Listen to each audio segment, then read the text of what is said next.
Започнуваме со тажна вест. Денес почина собственикот на радио и телевизија КИС Злате Тодоровски. Во 64-та година од животот денес по кратко боледување почина Злате Тодоровски, собственик на радио и телевизија КИС, човек кој зад себе остави длабоки траги во медиумската сфера и траен белег врз состојбите и случувањата во целиот Полошки крај. 3 децении од својот работен век ги посвети на радио-телевизија КИС, создавајќи медиум кој е препознатлив и го представува гласот на народот. Останува запаметен по големата поддршка која ја даваше за негувањето и опстанокот на традиционалните и духовните вредности во Полошко, преку медиумско промовирање на манифестации, настани и собири од црковно-народен и културно-уметнички карактер. Беше хуман човек. Личност со неисцрпна енергија, кога станува збор за следењето на сите регионални актуелности и избиднувања, дружењето, дебатирањето.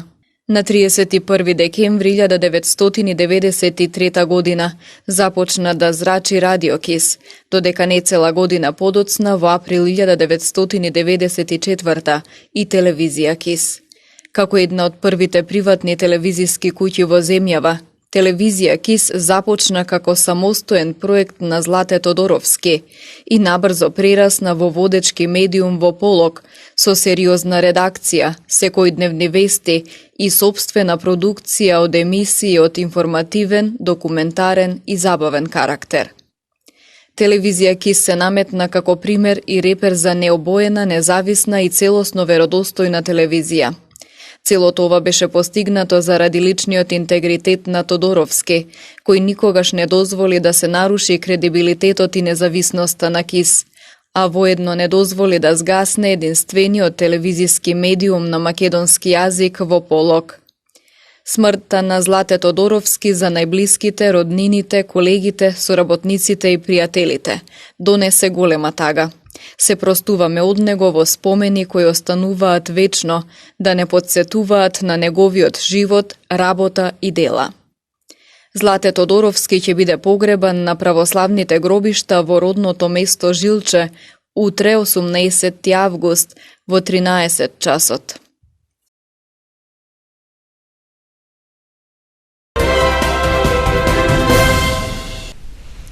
Вратничани повторно го дигнаа гласот против изградба на мали хидроцентрали на Вратничка река.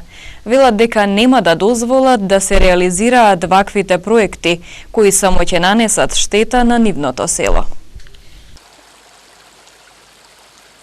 Државата не се откажува од намерата од оваа мала рекичка во село Вратница да произведува струја. Откако пред 5 години вратничани спречија изградба на 2 мали хидроцентрали токму на ова место. Сега на јавен тендер избрана е фирма за изградба на нова хидроцентрала, 100 метри подолу. Мештаните велат дека со овој проект ќе им се уништи биодиверзитетот, а земјоделците од овој крај ќе останат без капка вода за наводнување. Биа загубиле најпрво природата, биа загубиле нема да се на земјоделието, загубиле туризам, има значи би се сменила целосната конфигурација на теренот со изградба на пристапни патишта, цевководи, сето тоа ќе се смени. Од искуство од другите места кај што се веќе изградени централи може да видите дека целата конфигурација на теренот е променета. Живеам во Детройт во Америка. Сум почнала да доаѓам овде по 6-7 месеци и едно треба да ве кажем дека како Вратница нема. Тоа е тоа. Меѓутоа еве гледаме дека тука сакат хидроцентрали да прават покрај река што е нели символ на Вратница. Колку тоа е штетно? Тоа е многу штетно не само за жителите на Вратница и за нас е штетно. Ќе расипат природата, вода ќе нема доволно и не би требало тоа да се деси. А вие баш за природата доаѓате? За природата, за чистиот воздух, за природата, за мир. Вела дека со изградба на хидроцентрала на ваква река со многу мала издашност, само ќе се нанесе штета на вратничани, а бенефитот на државата и инвеститорите ќе биде многу мал.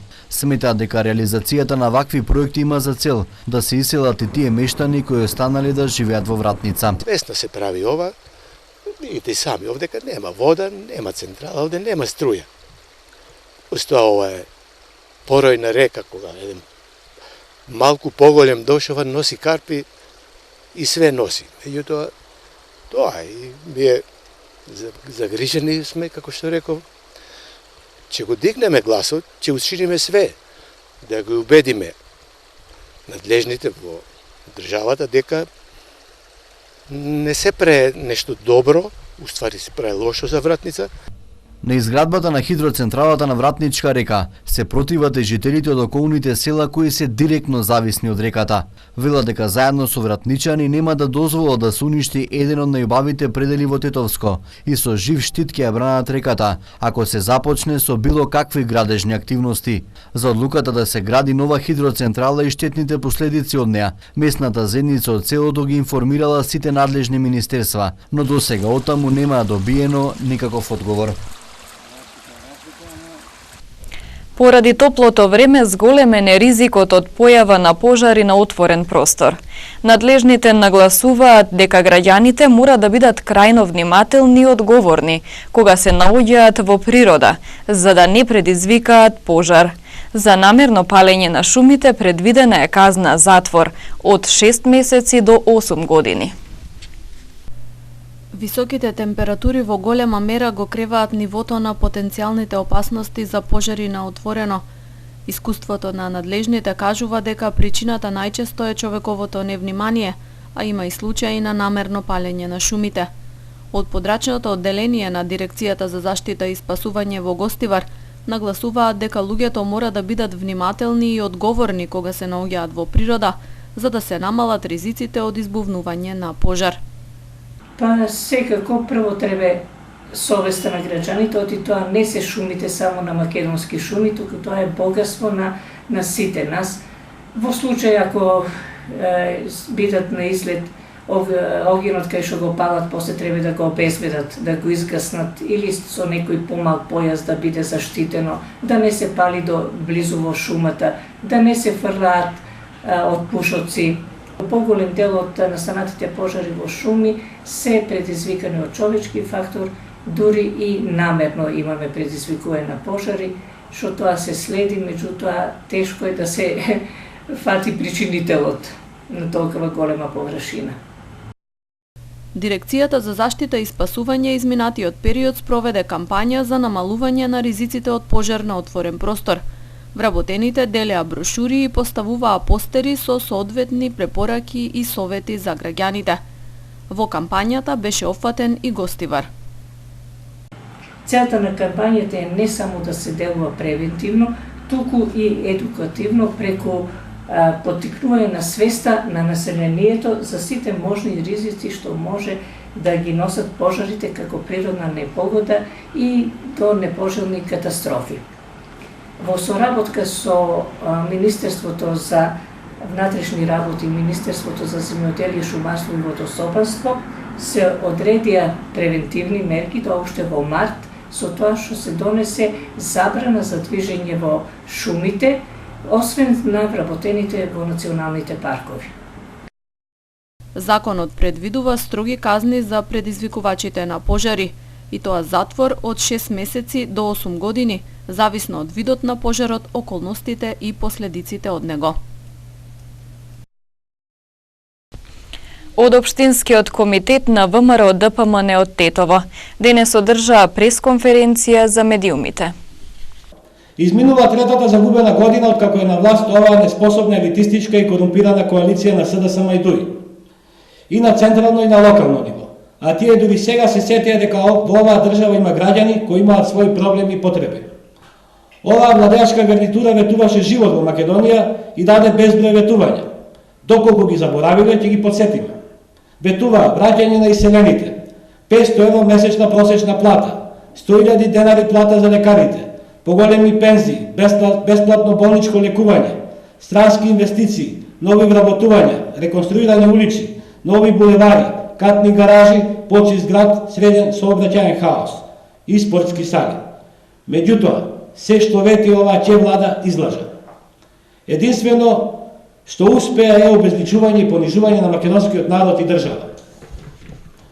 Ги гледаме како се собрале во една од малата во градот Тетовчанка. луѓе за кои дошол живот и вработување. Но тоа е само најтесното раководство на СДСМ и нивните потесни семејства. Додека останатите граѓани преживуваат и мака мачат да истераат крај со крај со мизерните плати и безработицата.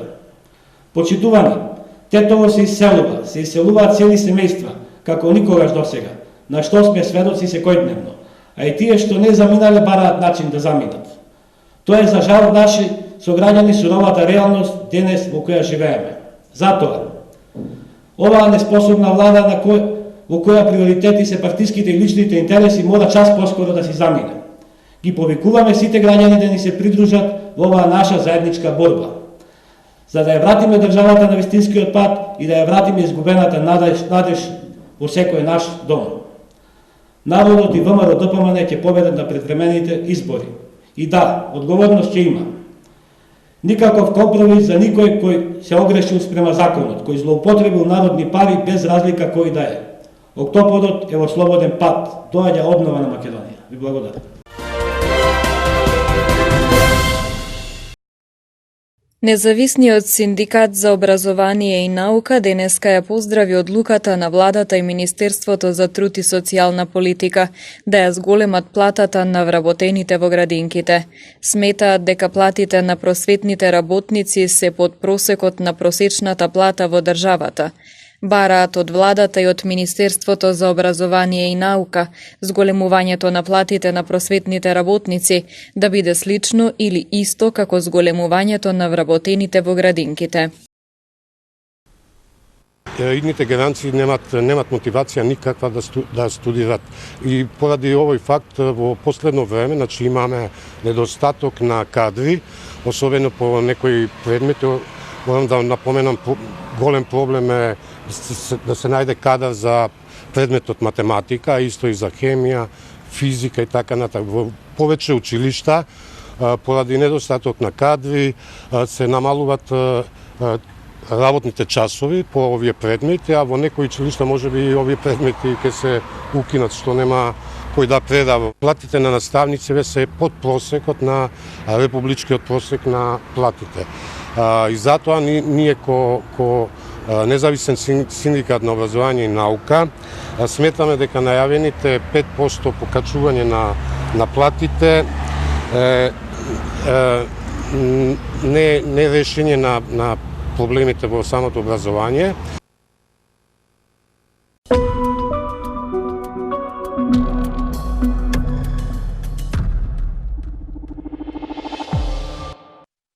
Добре дојдовте во темата на неделата. Овој пат за писменоста или поточно кажано за неписменоста кај младите.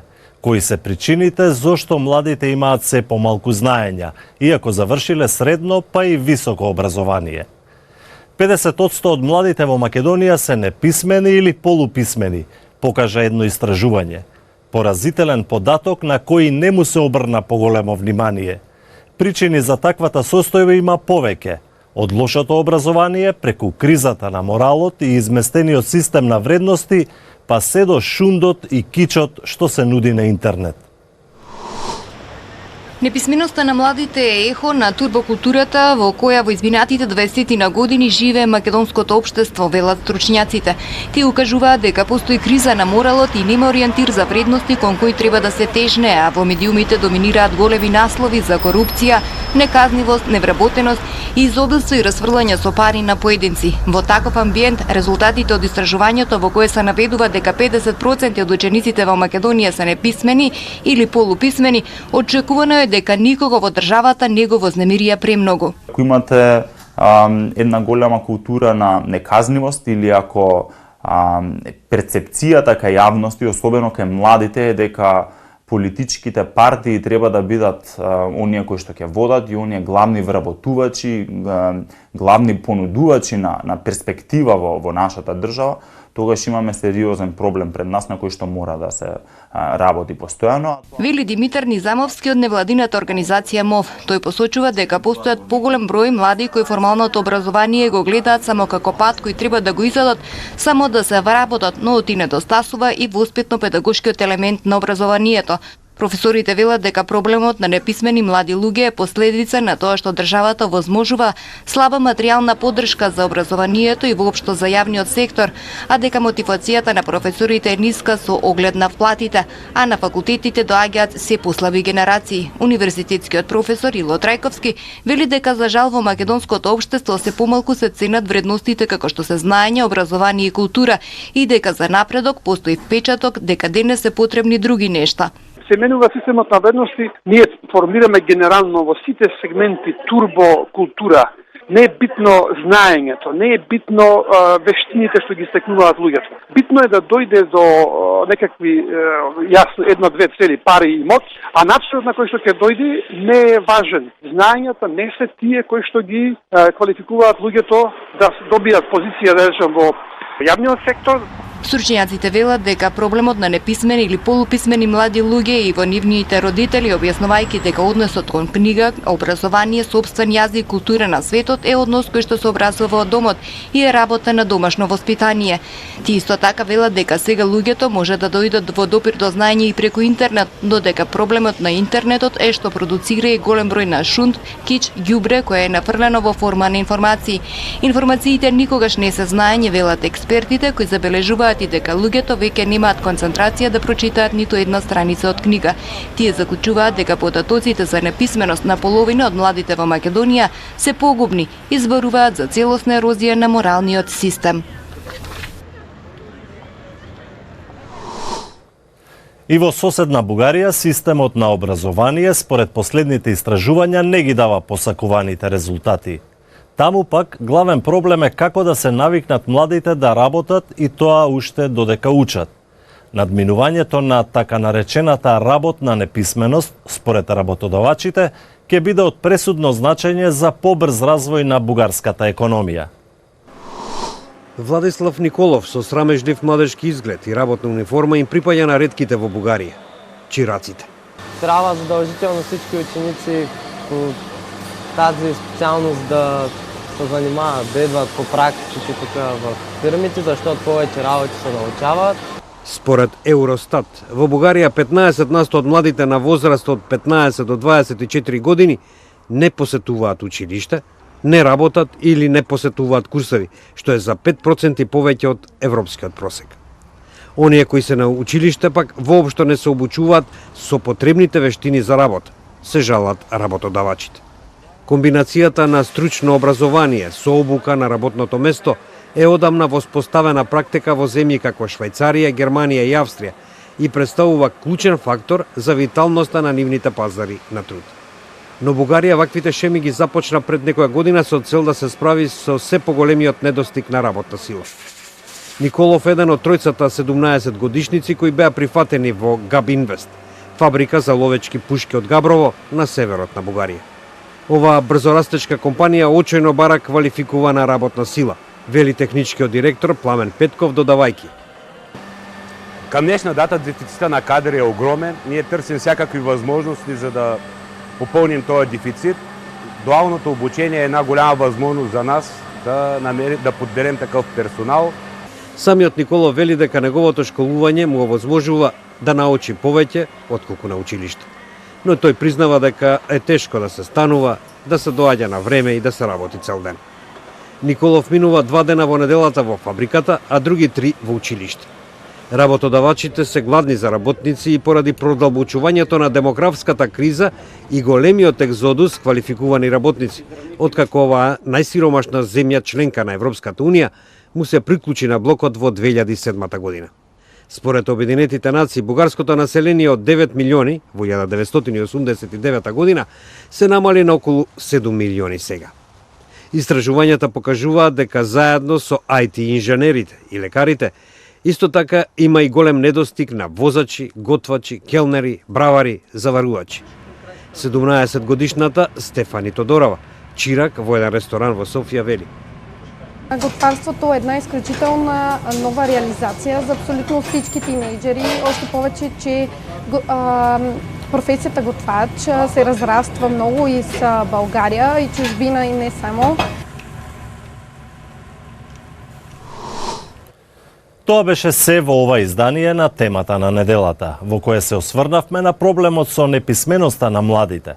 Нашите содржини можете да ги следите и на социјалните мрежи, како и на YouTube. До гледање.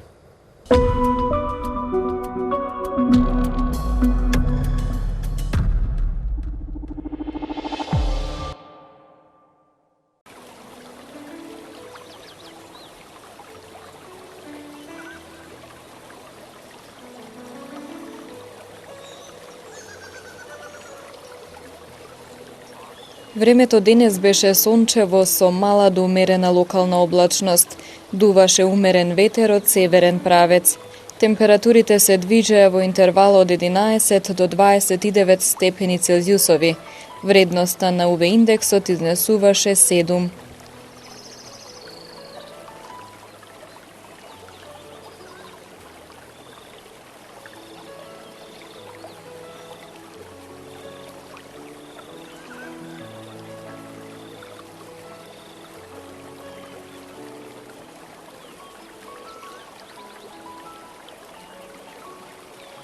Утре ќе биде претежно сончево со слаб до умерен северен ветер. Температурите ќе се движат во интервал од 12 до 32 степени Целзиусови. Вредноста на УВ индексот ќе изнесува 8.